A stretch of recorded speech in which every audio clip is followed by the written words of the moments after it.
On a fait le constat aujourd'hui et depuis quelques mois déjà qu'il y a une urgence climatique et qu'il y avait un enjeu fondamental de protection et de préservation à la fois des forêts et des arbres, puisqu'on sait que justement les forêts et les arbres sont un puits de carbone et permettent en tous les cas d'absorber le dioxyde de carbone.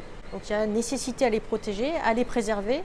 Je voudrais simplement rappeler que la forêt en France représente 30% de notre territoire, donc c'est important que nous puissions agir aussi pour leur préservation.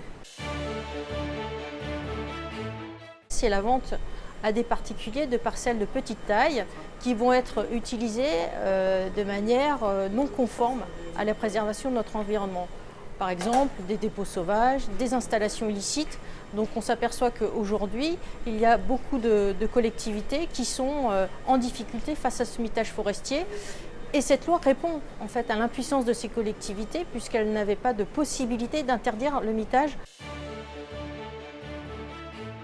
Cette proposition de loi, qui est à l'initiative de mon collègue Jean-Noël Barrot, député des Yvelines, concerne exclusivement la région Île-de-France. Il faut rappeler que la région Île-de-France, c'est 12 millions d'habitants, donc il y a une pression foncière sur notre région francilienne.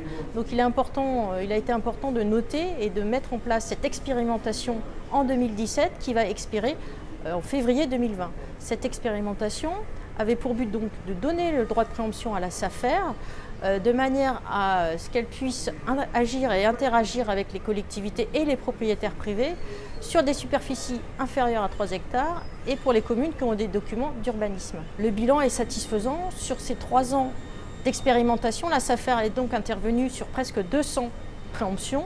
Cela a représenté 105 hectares de forêt qui ont été préservés pendant 3 ans.